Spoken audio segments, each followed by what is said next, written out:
Here we go, Tshumbi Johnson, number 20, and you stand out today because a couple balls landed in your hands and you wound up in the end zone there. That's Yes, a good sir. place to be. I just basically want to just come out here and compete with myself, just try to prepare my mind and prepare myself and just try to perfect the game, just try to become an elite receiver, just try to help the team and let them know that they could trust me. You got, I think you caught yours from Hayden Moore all today? Ross had one. Hayden. Ross and Hayden. Those are two pretty good guys. Yeah. You have Gunnar Keel, you have, Ross and Hayden, the Sopko kid. You got a lot of kids that can throw the ball to you. Pretty talented quarterback. It's wonderful because while I was last year, I wasn't really playing as much, I still had reps for those guys in the 2s and the 3s, so we got a good connection kind of, so they know what type of speed I have and know where to place the ball, and I told them they could trust me because I'm going to get the ball. So it's a good, and Gunnar, he's a great quarterback, and I like the way he's perfecting his craft this spring. It's going to be a great season.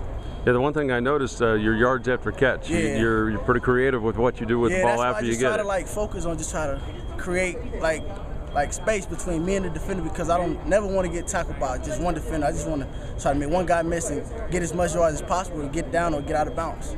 I was asking Coach if you're maybe the next Shaq Washington type guy, and I guess there's a lot of guys vying for that role, but based on today, that was a pretty good. Yeah, see, me and Shaq, we roommates, and then that's something I look up to him, and I tell him, I was like, when you leave, I want to take over number 19 and just hold that, the rope, and just keep it going for you, because he's a great receiver, and I learned from him just by his technique, the way he came to practice and work hard, and the little things he did just to become a great receiver. And that's what I'm trying to do. I'm just trying to feed off his energy to become the next man in line. Just try to be a big time player for this program. That's a pretty good mentor to have there. He caught a lot of balls. Yeah, so, he did. I told him I'm trying to break it. Yeah.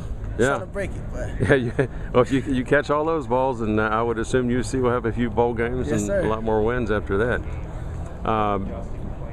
You need to get outside here at some point because the bubble's been up because of the bad weather, but nice today. So I don't know if the spring game's going to be outside or. Yeah, it's going to be outside April 2nd. Okay, so this will be down there. It's going to be a good environment just to see all the fans and just to have the vibe that the coaches have with the defense, because it's a lot of tension between us two right now because we're so into it, we're so competitive with each other. So we want to win either or, and on the field, come spring game, we're gonna try to take it to them and do everything, do anything we can to win, I don't have my roster with me, but I think you're from Florida. Yes, sir. All right, Florida, okay. Mockley, Florida. Okay. Between Naples and Fort Myers. All right, good place to be. That's like Deion Sanders territory down that way. My cousin Edrin James, that's where he's originated from. You're the cousin of Edrin James, huh? Well, he had some pretty good moves too. Yeah, he showed you a few of those. He knocked a few people over on the way too. Yeah, he did. All right. Just watching a lot of crafty receivers: Brandon Cooks, Odell Beckham, Jarvis Landry, Sammy Watkins, especially because he's from my area, at least 15 minutes away, and I used to always watch him. Just try to take what he have in this game and put it in my own game, just to become an elite receiver. All right, Tshumbi Johnson making some moves. Yes, Thank sir. you.